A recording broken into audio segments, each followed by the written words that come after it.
There are three questions that new players always ask inside Diablo Immortal upon starting the game, and actually there's a lot of players that have been playing for a while that have the same three questions. Today I'm going to put those to rest and answer them all for you, starting with new classes. When a new class comes to the game, how do you prepare for this? Should you start a new character or should you class change? Now, this is a bit of a personal preference, in my opinion. I am someone that will personally always do the class change mechanic. I think that it's really smooth inside of the game. You get everything that you would get from that class. You don't lose anything. Your gear, your gems, everything swaps over, so you're not actually going in a deficit when swapping to a new class. I think it's pretty smooth, and to do this, all you do is, if you take a look at the map of Westmarch, it's right over here in the right-hand corner. You'll notice that you have this class change area. You could come in, class change. You could do this one time per day. So you could literally class change every single day if you want to. Some people class change every time there's new essences.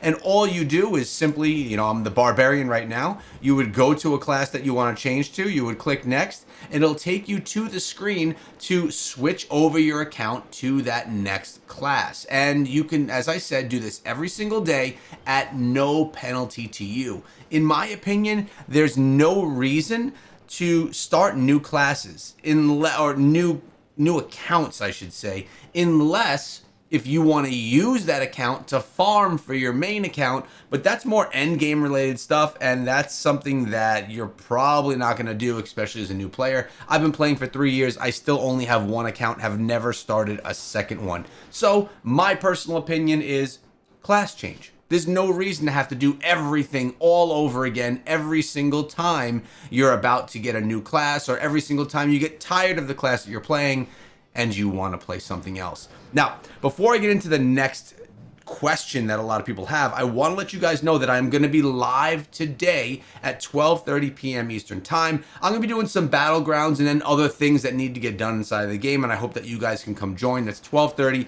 It'll be scheduled ahead of time. Make sure you don't miss it. I try to do this every Thursday with you guys. Now, the next question is regarding gear. New players, when gear comes, there's a lot of different options. I mean, even when you're not a new player, you're salvaging gear all day long. But again, if you're a new player, a lot of this gear that you have is not going to be legendary gear. It's not going to have all these affixes. It's just going to have, regular, normal gear. And regular, normal gear is all trash. What I would recommend you do, if you're at that stage of the game, you probably only have 6 different gear slots open, which is fine. You have not yet unlocked stance gear, which allows you to equip an additional primary and secondary weapon. Whenever you see a piece of gear that has one of these arrows up, see, we have a couple of legendary pieces of gear in our bag right here. There's an arrow up. It's showing that the piece of gear is a bit stronger. Now, for me, it's not perfect for my build, so I'm not going to equip it. But for you, when you're not even into legendary gear yet, anytime you see an arrow up, just equip it. It's going to make your character stronger. When you start getting legendary pieces of gear, and then you really start only using legendary pieces of gear, then you're going to want to take a look and compare. Oh, how does this compare? Okay, the combat's rating on higher on this one. The attributes aren't exactly what I want them to be, but I like the magic attributes down here. So there's a lot more that goes into what gear you want to wear versus just those arrows up. But in the early stages of the game, you're going to want to make sure that you just put on the strongest pieces of gear that you can, because there's nothing special about that gear. And then everything else, all you do is you go on over to the blacksmith, which is right over here in Westmarch. It's literally right next to the class change, right there in the Rackens Plaza, and you salvage all your gear. If you have a pet that can do salvage for you, you could easily quick salvage equipment, and it will salvage anything that's salvageable in your bag if you want to do that. All right, super easy. Just put on the higher arrows up and you'll be good to go in the very early game. Now, the last question is again regarding classes. And this is something that a lot of people ask all the time.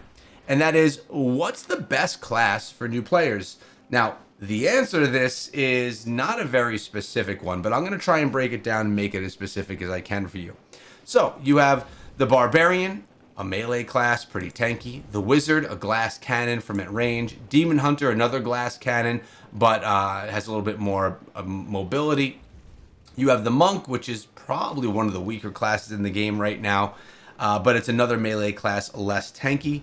You have the Crusader, which is a lot like the Barbarian in the sense of its tankiness and its melee style, but it also offers a lot of support. The Necromancer will summon the dead to fight alongside. You have the Blood Knight, which has some healing attributes, some nice dashing. And you have the Tempest, which harnesses the power of the wind and the water. And, of course, we all believe that we have the Druid coming to Diablo Immortal this summer. Now, when the Druid comes, almost everyone is going to class change to this brand new class in Diablo Immortal. We'll be trying it out. I'll be one of those people. But which of these classes is the best for new players? Now, there's some that are always strong inside of the meta. Like right now, the Tempest is pretty strong inside of the meta. It's a good class. So is the Crusader. It's a decent class inside of the meta. But if we're talking about not PvP, just general open world combat, going through campaign, doing your dailies and doing all of that type of stuff, the more basic elements inside of the game, then you're going to probably want to, well, one, and what you should do is play the class that you're most interested in. If you're someone that's always wanted to be a wizard, be the wizard. See what it is. Because you know what? If you don't like it, you could simply class change to something else. And what I would actually probably recommend a lot of players is when you start playing the game in the early stages, class change every day. You got 8 days worth of classes. So your first 8 days in Diablo Immortal could be just swapping classes back and forth, testing out all the ones that you want. But the ones that are the easiest, that take the least amount of skill to master, or at least to become efficient with, are probably going to be the Barbarian, which is my favorite class inside of the game. You essentially just go in the mob and you start striking and popping your skills. The second would be the Crusader. Very similar type of gameplay. Hop on your horse, get out of there. Melee classes tend to be a little bit easier, and they could take a lot more damage, so they're a little bit more forgiving than if you're a wizard, or if you decide to play as a demon hunter and you get stuck in that mob, you're going to go down a lot more quickly. So if you're inexperienced and you're someone that really, maybe this is the first action RPG you've ever played, then you may want to go with something a bit tankier, just to make sure that if you do get stuck in the middle of something, you have the ability to get yourself out. But again, at the end of the day, all of the classes have their strengths, and all of the classes have their weaknesses inside of the game. Something that's really cool about Diablo Immortal is the Tempest is a class that is only in Diablo Immortal. Not Diablo 1, 2, 3, or 4. It's not there. And neither is the Blood Knight.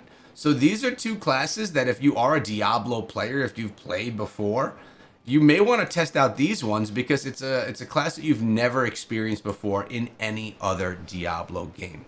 At the end of the day, we have new players coming into Diablo Immortal every single day. I've started this whole new player guide series because, well, one, when things are less exciting in the game and there's not a lot of news to talk about, it's a great idea to support the new players that are coming to the game. And I've realized that there are more new players every day inside of this game than I ever thought there were before. So we need to support them. We need to make sure that they feel welcome inside of the game so that we can continuously grow Diablo Immortal to become stronger and stronger with time, and not just leak players, but also gain them. Again, guys, I'll be live at 12:30 p.m. Eastern. Hope you guys can come by. Let me know if you saw in this video that I was going to be live, and that's what took you to the live stream. When you come there, let me know. Have a great day, guys.